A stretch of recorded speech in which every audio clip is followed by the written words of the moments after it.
राधे राधे, जय श्री कृष्णा। जय हो श्री लक्ष्मी नारायण भगवान की जय। जय हो एकादशी माता की, जय हो तुलसी माता की जय। आइए आज हम ज्येष्ठ मास के शुक्ल पक्ष की निर्जला एकादशी की व्रत कथाएं सुनते हैं। आइए अब हम निर्जला एकादशी का संपूर्ण फल देने वाली कथा का श्रवण करते हैं। एक बार एक गांव में एक बनिया दंपति अपने 5 बेटा बहू और 2 बेटियों के भरे पूरे परिवार के साथ रहते थे। सभी का विवाह हो चुका था। 5वां बेटा ज़्यादा कमाता नहीं था, इसलिए चारों बड़े भाई व भाभियाँ छोटे देवर और देवरानी को पसंद नहीं करते थे। वे सभी संयुक्त परिवार के रूप में रहते थे। एक ही चूल्हा जलता था। छोटी देवरानी बड़ी ही मिलनसार स्वभाव की थी। आते ही उसने अपने व्यवहार से सास ससुर को खुश कर दिया। यह बात बड़ी जिठानियों को चुभने लगी। तब एक दिन चारों बड़ी बहुओं ने एक योजना बनाई और देवर देवरानी को अलग करने का निश्चय कर लिया। तब एक दिन सभी चारों बड़े बेटा बहू अपने माँ बाबूजी से बोले कि माँ बाबूजी, ये छोटा कुछ कमाता नहीं है, इसलिए हम इसे अपने साथ नहीं रखेंगे। जब तक ये हमारे साथ रहेगा यह कमाने की भी नहीं सोचेगा।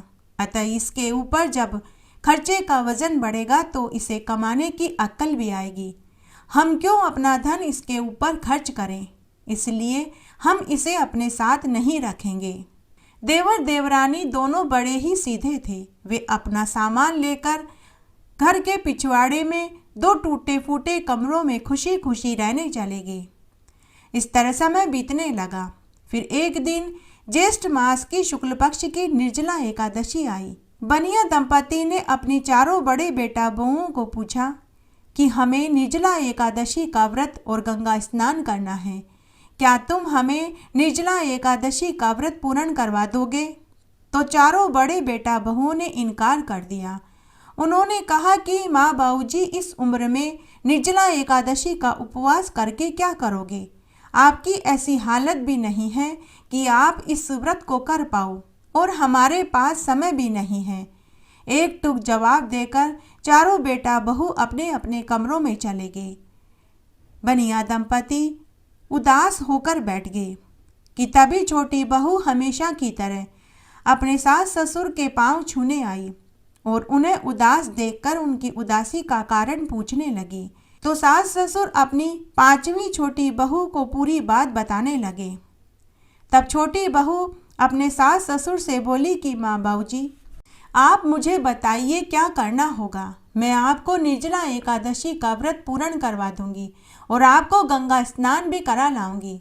तब सास ससुर बोले कि बहू, तुम इन सब बातों से अनजान हो, तुम यह नियम नहीं निभा पाओगी।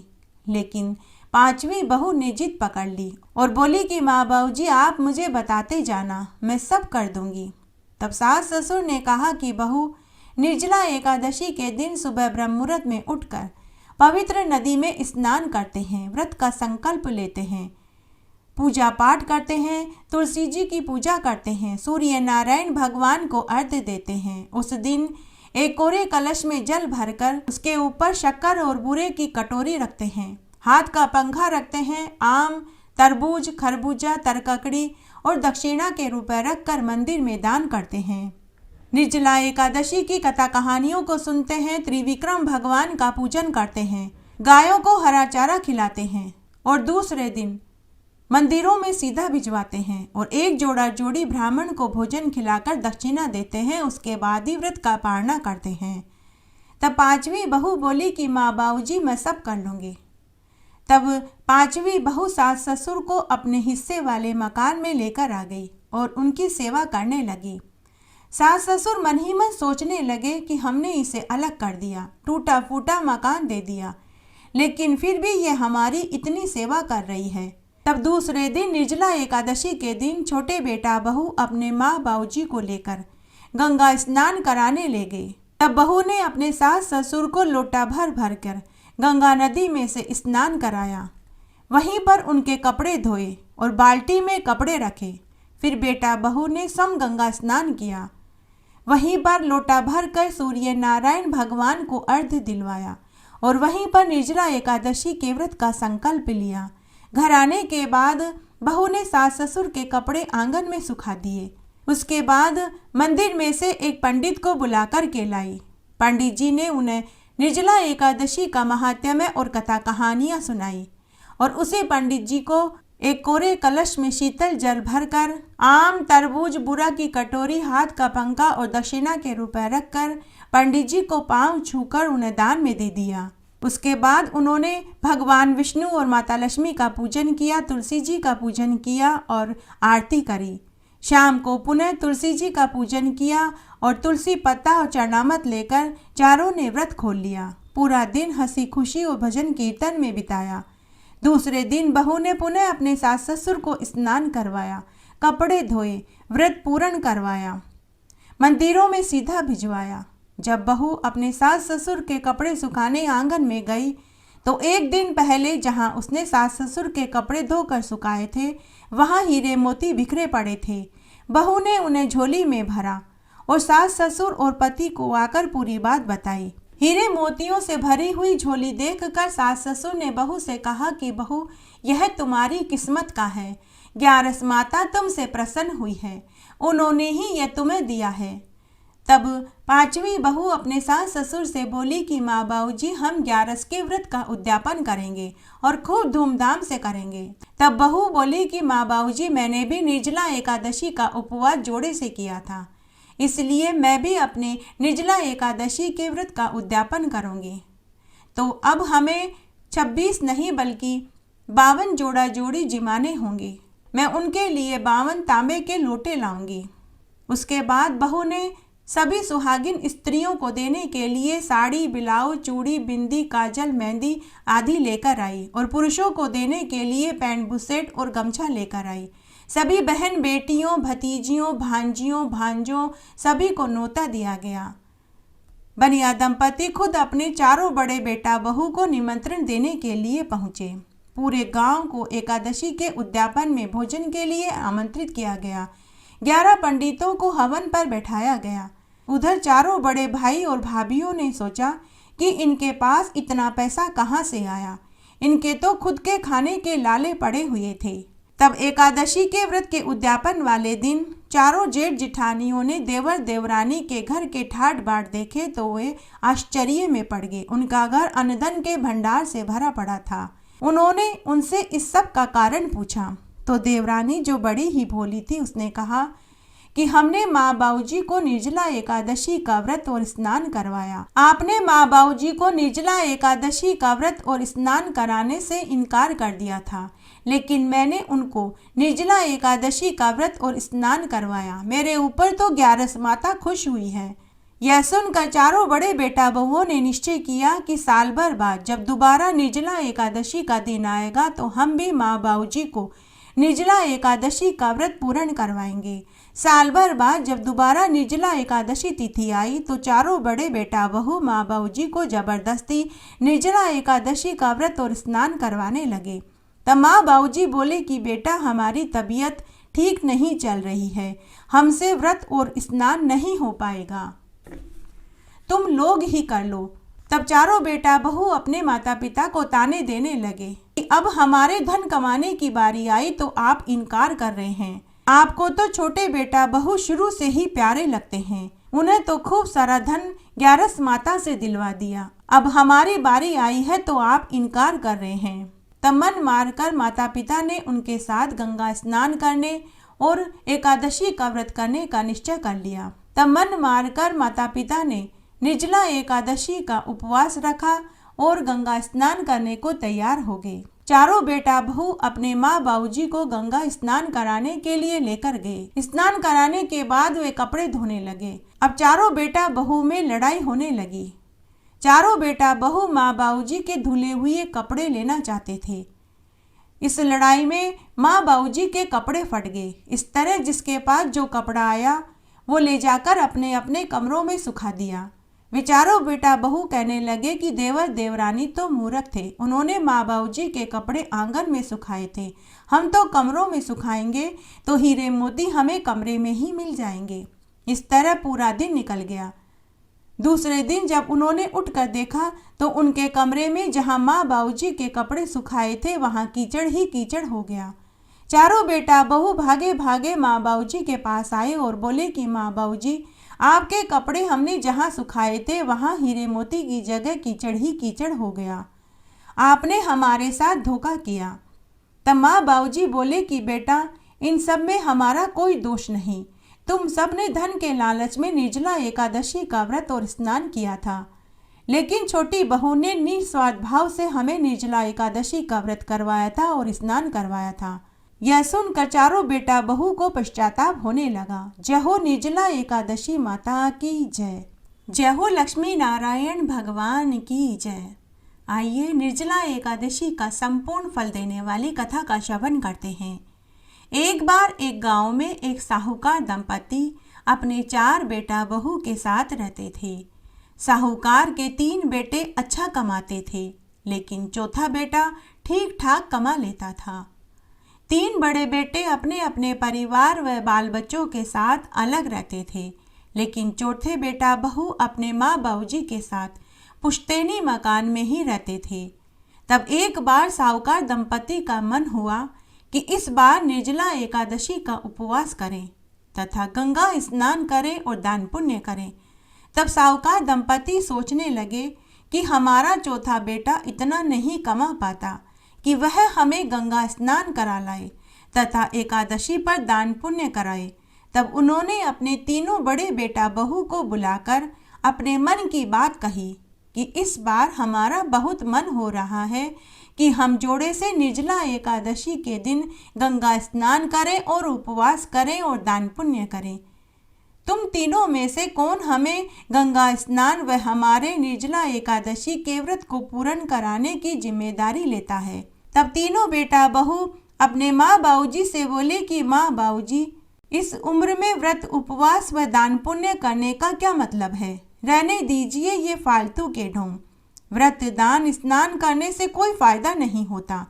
बेकार आने जाने में धन और समय की बर्बादी होगी और हमारे पास इतना समय भी नहीं कि हम आपको गंगा स्नान करा के लाएं। ऐसा कहकर तीनों बड़े बेटा बहू अपने अपने घर चले गए। साहूकार दंपति बेटा बहू की बातें सुनकर उदास हो गए। उस दिन शाम को जब चौथी बहू ने अपने सास ससुर को भोजन की थाली परोसी तो दोनों ने कहा कि बहू, आज हमें भूख नहीं है, हम भोजन नहीं खाएंगे। तब चौथे बेटे ने अपने माँ बाबूजी से पूछा कि माँ बाबूजी, भोजन क्यों नहीं खाएंगे? आप दोनों की तबीयत तो ठीक है। तब छोटी बहू ने अपने पति को पूरी सच्चाई बताई कि माँ बाबूजी निर्जला एकादशी के दिन गंगा स्नान करना चाहते हैं, निर्जला एकादशी का उपवास और दान पुण्य करना चाहते हैं। आज इन्होंने अपने तीनों बड़े बेटा बहू को बुला कर के पूछा था कि कौन ये जिम्मेदारी लेगा, तो तीनों ने ही इनकार कर दिया और वे चले गए। तभी से माँ बाबूजी उदास बैठे हैं। तब चौथा बेटा अपने माता पिता से बोला कि माँ बाबूजी, मैं भी तो आपका पुत्र हूँ, मुझे आपने क्यों नहीं बताया?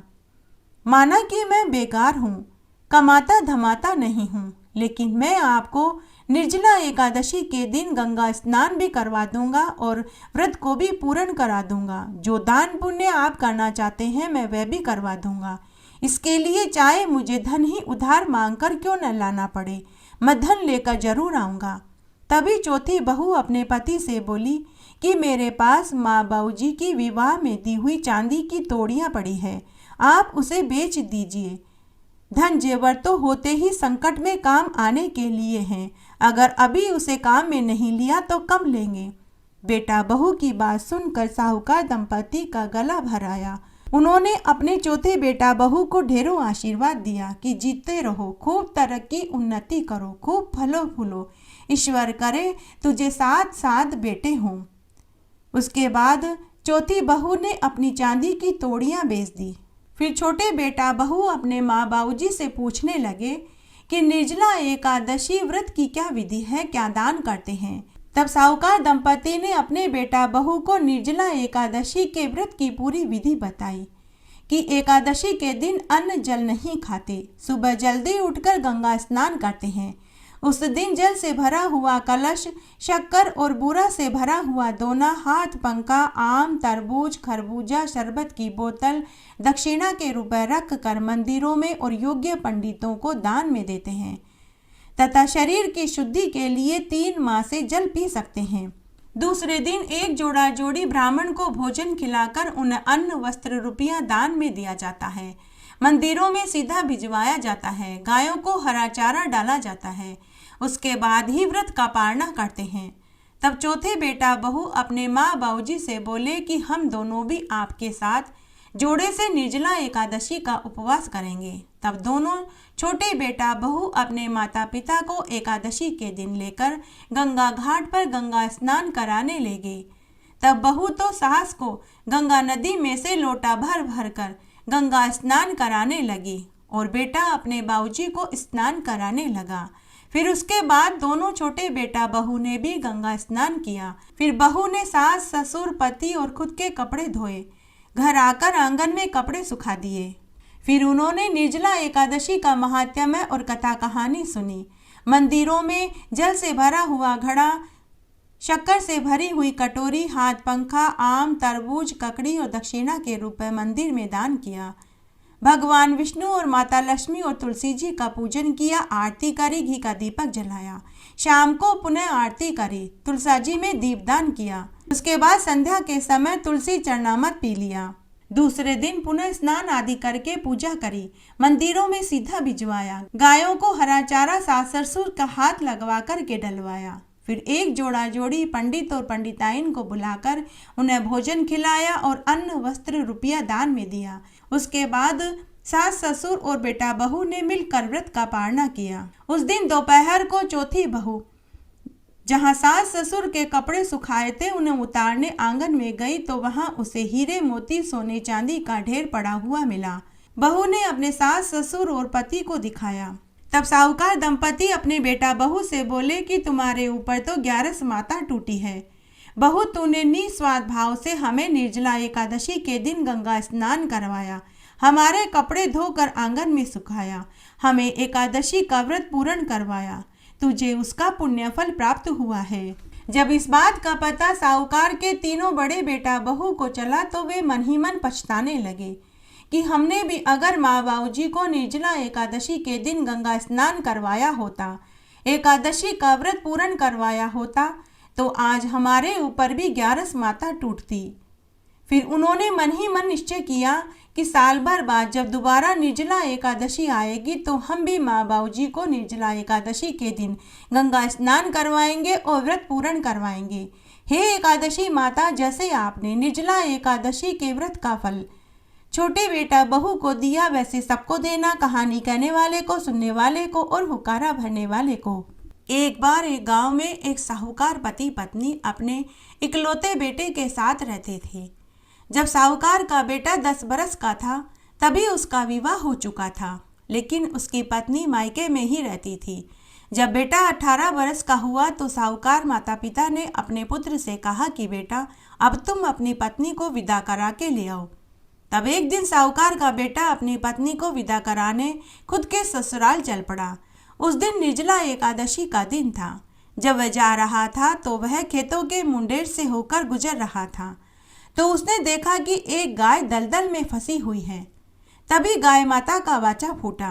गाय माता ने साहूकार के पुत्र से कहा कि अरे राहगीर, तेरा भला होगा, आज ज्येष्ठ मास के शुक्ल पक्ष की निर्जला एकादशी है, तो मुझे दलदल से बाहर निकाल दे। तब साहूकार का पुत्र गाय माता से बोला कि हे गाय माता, मैं अपनी पत्नी को विदा कराने अपने ससुराल जा रहा हूँ। अगर मैं आपको दलदल से निकालूंगा तो मेरे कपड़े और जूते खराब हो जाएंगे। मैं आपकी मदद के लिए किसी और को बुला कर के लाता हूँ। तो गाय माता बोली कि अरे मूर्ख, मेरे पाँव दलदल में धंसते जा रहे हैं, तो किसी को बुला कर के लाएगा, तब तक तो मैं पूरी जमीन में धंस चुकी होंगी और मर चुकी होंगी। अगर तू कुछ कर सकता है तो कर। तब तक गाय माता पेड़ तक दलदल में धंस गई।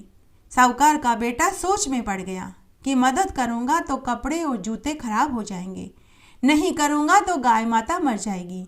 इसी सोच और विचार में गाय माता गर्दन तक दलदल में फंस गई। जब गाय माता का थोड़ा सा मुंह बाहर रह गया तो गाय माता ने साहूकार के बेटे को शाप दिया कि अरे मूर्ख राहगीर, आज ज्येष्ठ मास की शुक्ल पक्ष की सबसे बड़ी निर्जला एकादशी थी। तूने मुझे न बचाकर बहुत बड़ा पाप किया है। जा, मैं तुझे शाप देती हूँ कि तू आज से 24 घंटे के भीतर गधे की योनि में चला जाएगा। तब साहूकार का बेटा खूब रोया और गिड़गिड़ाने लगा कि हे गाय माता, इतना बड़ा शाप मत दीजिए, मैं आपसे माफ़ी मांगता हूँ। तब गाय माता ने कहा कि मैं तो तुझे शाप दे चुकी हूँ, अब कुछ नहीं हो सकता। तब साहूकार के बेटे ने कहा कि हे गाय माता, मेरे से बहुत बड़ी भूल हो गई। आप तो पूरी जगत की माता हैं, मैं आपके पुत्र के समान हूँ, मुझे अपना पुत्र समझकर ही माफ़ कर दीजिए। तब गाय माता ने कहा कि ठीक है, आज निर्जला एकादशी है, तू आज संध्या तक अन्न जल मत खाना, निर्जला एकादशी का उपवास करना। अगर इस तरह पूरा दिन बिताएगा तो तू मेरे शाप से बच जाएगा। ऐसा कहते कहते वाक्य पूरा होते होते गाय माता पूरी दलदल में धंस गई। साहूकार का बेटा उदास दुखी मन से ससुराल पहुंचा। ससुराल वाले अपने जवाई को देखकर बहुत खुश हुए।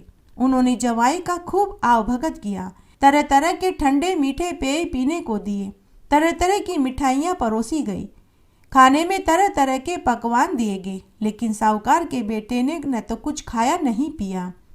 तब ससुराल वाले बोले कि जमाई जी, हमसे कोई गलती हुई है क्या? बात क्या है, आप नाराज क्यों हैं? क्या आपको यह भोजन पसंद नहीं? आप बताइए, जो आपको पसंद होगा हम वही भोजन बना देंगे। तब साहूकार का बेटा बोला कि नहीं, ऐसी कोई बात नहीं है, परंतु मैं आज कुछ नहीं खाऊंगा पीऊंगा, यहाँ तक कि मैं जल भी नहीं पीऊंगा। तब ससुराल वालों ने अपनी बेटी से कहा कि बेटी, तुम्हारा पति तो कुछ भी खा और पी नहीं रहा है, एक बार तुम खाना खाने के लिए कहो, शायद तुम्हारा कहना मान ले। तब पत्नी अपने पति से बोली कि सुनो जी, मेरे माता पिता भाई बहन इतने प्यार से आपको मिठाइयाँ और भोजन खिला रहे हैं, आप खाते क्यों नहीं? तब साहूकार के बेटे ने अपनी पत्नी को पूरी सच्चाई बताई और कहा कि मैं आज निर्जला एकादशी के दिन उपवास रखूंगा, कुछ भी खाऊंगा पीऊंगा नहीं। अगर मैं ऐसा करूंगा तो मैं गधे की योनि में जाने से बच जाऊंगा। मैं ये सभी सामान कल खा लूंगा, लेकिन आज मैं कुछ न खाऊंगा न पीऊंगा। तब उसकी पत्नी बोली कि आप खाना खा लीजिए, अगर आप गधे की योनि में चले भी गए तो मैं आपको कभी नहीं छोड़ूंगी, हमेशा आपके साथ रहूंगी, आप मेरा विश्वास कीजिए। इस तरह साहूकार का बेटा वहाँ भोजन खा लेता है और अपनी पत्नी को विदा करा के घर की ओर चल पड़ा। संध्या होते होते साहूकार का बेटा गधे की योनि को प्राप्त हो गया। अभी दोनों पति पत्नी घर की ओर जा ही रहे थे कि यह सारी घटना घट गई। तब उसकी पत्नी ससुराल की ओर न जाकर अपने गधे पति को लेकर गंगा घाट की ओर चल पड़ी और चलते चलते सुबह तक गंगा घाट पर पहुंच गई और गंगा घाट पर अपने गधे पति को नहलाने लगी। उस समय घाट पर बहुत से लोग स्नान कर रहे थे। सबने देखा तो उनसे पूछा कि तुम गधे को गंगा स्नान क्यों करा रही हो? तो गधे की पत्नी ने कहा कि यह गधा नहीं मेरा पति है। लोगों ने आश्चर्य से पूछा कि क्या तुम्हारे घर वालों ने तुम्हारी शादी ये गधे से करा दी है? तो साहूकार की पत्नी बोली कि नहीं, मेरी शादी तो मनुष्य से ही हुई थी। और फिर उनसे पूरी सच्चाई बताई और रोने लगी। उसकी पीड़ा सुनकर वहां खड़े लोग उसे नगर के राजा के पास लेकर गए और कहा कि राजा जी, इस औरत का दुख अब आप ही दूर कर सकते हैं। राजा ने पूरी सच्चाई जानी। तब बड़े बड़े पंडितों, महात्माओं और संतों को बुलाया गया और इस समस्या का निराकरण पूछा गया। तब काशी के एक महान पंडित ज्योति शंकर जी ने राजा से कहा कि महाराज, जिस मनुष्य ने अपने जीवन काल में 24 एकादशी का उपवास किया हो और अपनी सभी एकादशी का पुण्य इस गधे को सौंप दे तो यह गधा पुनः मनुष्य के अवतार में आ सकता है। तब राजा ने पूरी नगरी में ढिंडोरा पिटवाया कि जिस किसी ने साल की 24 एकादशी का उपवास किया हो तो वह अपनी एकादशी का पुण्य इस गधे को सौंप दे तो यह गधा वापस मनुष्य बन सकता है। इसके बदले में मैं उन्हें मुंह मांगा इनाम दूंगा।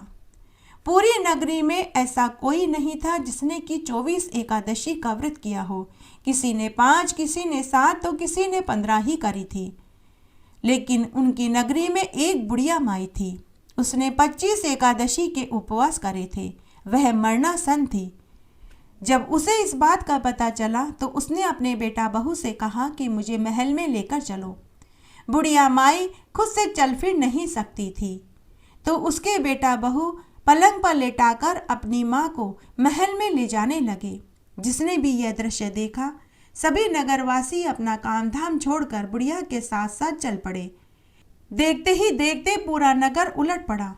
सभी यह दृश्य देखना चाहते थे कि वह गधा मनुष्य की योनि को कैसे प्राप्त होता है।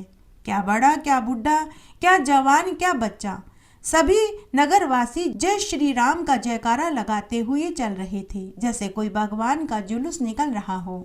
जब वह जुलूस महल के पास पहुंचा तो आवाज सुनकर राजा ने मंत्रियों और पहरेदारों से पूछा कि यह शोर कैसा है। तब पहरेदारों ने राजा को पूरी सच्चाई बताई। तब राज दरबार सभा में लगाना असंभव था, क्योंकि लोगों का हुजूम बहुत बड़ा था। तब राजा के महल के बाहर इसका इंतजाम किया गया। बड़े बड़े पंडितों को बुलाया गया। वहीं पर साहूकार की पत्नी अपने गधे पति को लेकर पहुंची। वहीं पर बुढ़िया की खाट लगाई गई। राजा, मंत्री, दरबारी, चौकीदार, प्रजा के गणमान्य लोग सभी एकत्रित हो गए। तब राजा ने बुढ़िया माई से पूछा, तो बुढ़िया माई टूटते हुए शब्दों में बोली कि हे महाराज, मैंने 25 एकादशी करी है। उनमें से निर्जला एकादशी का पुण्य तो मैं अपने लिए रखूंगी और 24 एकादशी का पुण्य इस गधे को देने को तैयार हूँ। तब काशी के पंडित जी ज्योति शंकर की बताई विधि से कार्य शुरू किया गया। बुढ़िया के हाथ में गंगा जल और तुलसी का पत्ता रखा गया। पंडित जी ने बुढ़िया माई से संकल्प भरवाया। जैसा जैसा पंडित जी बोलते गए, बुढ़िया माई भी बोलती गई और उसने अपनी 24 एकादशी का पुण्य गधे को अर्पित कर दिया और पानी गधे के ऊपर छिड़क दिया। गंगा जल और तुलसी के पत्ते का पानी गधे पर छिड़कते ही वह गधा मनुष्य की योनि को प्राप्त हो गया, लेकिन गधे की पूंछ रह गई। तब पंडित जी ने जाट से कहा कि जब तुम सोम निर्जला एकादशी का उपवास बिना अन्न जल के करोगे तब यह पूंछ भी गायब हो जाएगी। पूरी नगरी ने यह चमत्कार देखा। सभी जयकारे लगाने लगे, जय हो गाय माता की, जय हो विष्णु भगवान की। तभी आसमान में से पुष्पक विमान आया। उधर बुढ़िया माई ने अपनी देह त्याग दी और दिव्य देह धारण करके अलौकिक कीमती आभूषणों से सुसज्जित होकर देवदूतों के साथ विमान में बैठकर चिरकाल तक आनंद सुख भोगने के लिए विष्णुलोक में चली गई। वहां खड़े सभी लोग ये देख रहे थे। जयकारों की गूंज धरती तक ही नहीं, पाताल लोक और स्वर्गलोक तक पहुंची। जय हो एकादशी माता की, जय हो गाय माता की, जय हो विष्णु भगवान की। इस कहानी को सुनने का फल सबको मिले, कहानी कहने वाले को, सुनने वाले को और हुक्कारा भरने वाले को। तुलसी माता की कहानी। एक बार महादेव जी ने अपने तेज को समुद्र में फेंक दिया था। उससे एक महातेजस्वी बालक ने जन्म लिया। यह बालक आगे चलकर जलंधर के नाम से पराक्रमी दैत्य राजा बना। इसकी राजधानी का नाम जलंधर नगरी पड़ा। दैत्यराज कालनेमी की कन्या वृंदा का विवाह जलंधर से हुआ। जलंधर महाराक्षस था। अपनी सत्ता के मद में चूर उसने माता लक्ष्मी को पाने की कामना से युद्ध किया, परंतु समुद्र से ही उत्पन्न होने के कारण माता लक्ष्मी ने उसे अपना भाई स्वीकार कर लिया। वहां से पराजित होकर वह देवी पार्वती जी को पाने की लालसा से कैलाश पर्वत पर पहुंच गया। देवाधिदेव भगवान महादेव का ही रूप धरकर वह माता पार्वती जी के समीप पहुंच गया, परंतु माता पार्वती जी ने अपने योग बल से पहचान लिया और वे वहां से अंतर्ध्यान हो गई। देवी पार्वती जी ने क्रोधित होकर सारा वृतांत भगवान विष्णु को सुनाया। जलंधर की पत्नी वृंदा अत्यंत ही पतिव्रता स्त्री थी। उसी के पतिव्रत धर्म की रक्षा से जलंधर न तो मारा जा सकता था और न ही युद्ध में पराजित हो सकता था। इसीलिए जलंधर का नाश करने के लिए वृंदा के पतिव्रत धर्म को भंग करना बहुत आवश्यक हो गया। इसी कारण भगवान विष्णु ऋषि का वेश धारण करके घने वन में पहुंचे, जहां वृंदा अकेली भ्रमण कर रही थी। भगवान के साथ दो मायावी राक्षस भी थे, जिन्हें देखकर वृंदा भयभीत हो गई और ऋषि के चरणों में रक्षा की गुहार लगाने लगी। ऋषि ने वृंदा के सामने पल भर में ही दोनों मायावी राक्षसों को भस्म कर दिया। उनकी शक्ति देखकर वृंदा ने कैलाश पर्वत पर महादेव जी के साथ युद्ध कर रहे अपने पति जलंधर की कुशल क्षेम के बारे में पूछा और यह पूछा कि किसकी जीत होगी। ऋषि ने अपनी मायाजाल से उसी समय 2 वानर प्रकट किए। एक वानर के हाथ में जलंधर का सिर था तो दूसरे के हाथ में जलंधर का धड़ था। अपने पति की यह दशा देखकर वृंदा मूर्छित होकर जमीन पर गिर पड़ी। होश आने के बाद उन्होंने ऋषि रूपी भगवान से विनती करी कि मेरे पति को जीवित कर दीजिए। भगवान ने अपनी माया से पुनः जलंधर का सिर धड़ से जोड़ दिया, परंतु स्वयं उसी शरीर में प्रवेश कर गए। वृंदा को इस छल का पता नहीं चला। जलंधर बने भगवान के साथ वृंदा पतिव्रता का व्यवहार करने लगी, जिससे उसका सतीत्व भंग हो गया। इधर वृंदा का सतीत्व भंग हुआ, उधर जलंधर महादेव जी के हाथ मारा गया। इस सारी लीला का जब वृंदा को पता चला तो वह बहुत क्रोधित हुई और भगवान विष्णु को हृदयहीन शिला होने का शाप दे दिया। अपने भक्त के शाप को भगवान विष्णु ने स्वीकार कर लिया और शालिग्राम बन गए। षष्ठी के पालनकर्ता के पत्थर बन जाने से ब्रह्मांड में असंतुलन की स्थिति पैदा हो गई। यह देखकर सभी देवी देवता ने वृंदा से प्रार्थना करी कि वह भगवान विष्णु को शाप से मुक्त कर दे। तब वृंदा ने भगवान विष्णु को शाप मुक्त कर स्वयं आत्मदाह कर लिया। जहाँ वृंदा भस्म हुई वहाँ एक तुलसी का पौधा उगाया। तब भगवान विष्णु ने वृंदा से कहा कि हे वृंदा, तुम अपने सतीत्व के कारण मुझे लक्ष्मी से भी अधिक प्रिय हो गई हो। अब तुम तुलसी के रूप में सदा मेरे साथ रहोगी। तब से हर साल कार्तिक महीने की देवउठनी एकादशी का दिन तुलसी विवाह के रूप में मनाया जाता है। तब भगवान बोले कि जो मनुष्य मेरे शालिग्राम रूप के साथ तुलसी का विवाह करेंगे उसे इस लोक और मरने के बाद परलोक में आनंद सुख की प्राप्ति होगी। उसी दैत्य जलंधर की यह भूमि जलंधर नाम से विख्यात है। सती वृंदा का मंदिर मोहल्ला कोट किशनचंद में स्थित है। कहते हैं कि इस स्थान पर एक प्राचीन गुफा भी थी जो सीधी हरिद्वार तक जाती थी। सच्चे मन से 40 दिन तक सती वृंदा देवी के मंदिर में पूजा करने से सभी मनोरथ पूर्ण हो जाते हैं। जिस घर में तुलसी होती है वहां यम के दूत कभी नहीं जाते। मृत्यु के समय जिसकी प्राण मंजरी रहित तुलसी और गंगा जल मुख में रहकर निकल जाते हैं वह पापों से मुक्त होकर वैकुंठ धाम को ही प्राप्त होता है। जो मनुष्य तुलसी व आंवले की छाया में अपने पितरों का श्राद्ध करते हैं उसका पितृ दोष दूर हो जाता है और उनके पितरों को मोक्ष की प्राप्ति हो जाती है। लपसी तपसी की कहानी। एक बार एक लपसी और एक तपसी था। तपसी तो भगवान की तपस्या करता था और लपसी सवासेर की लापसी बनाकर भगवान को भोग लगाता और बाद में खुद जीम लेता था। एक दिन उन दोनों में कौन बड़ा है इस बात को लेकर लड़ाई होने लगी। तपसी ने कहा कि मैं बड़ा हूं तो लपसी ने कहा कि मैं बड़ा हूं कि तभी नारद मुनि उधर आए। नारद मुनि ने उन दोनों से लड़ाई का कारण पूछा। तब लपसी और तपसी दोनों नारद मुनि को प्रणाम करके बोले कि हे देव ऋषि नारद जी, अब आप ही बताइए कि हम दोनों में से कौन बड़ा है। तब तपसी ने कहा कि मैं बड़ा हूं तो लपसी ने कहा कि मैं बड़ा हूं। तपसी बोला कि हे देव ऋषि नारद जी, मैं सारे दिन भगवान की पूजा करता हूँ इसलिए मैं बड़ा हूँ। तो लपसी बोला कि हे देव ऋषि नारद जी, मैं सवासेर की लापसी बनाकर भगवान को भोग लगाता हूँ और बाद में खुद जीम लेता हूँ इसलिए मैं बड़ा हूँ। तब नारद मुनि उन्हें बोले कि मैं तुम दोनों की लड़ाई का फैसला कल करूँगा।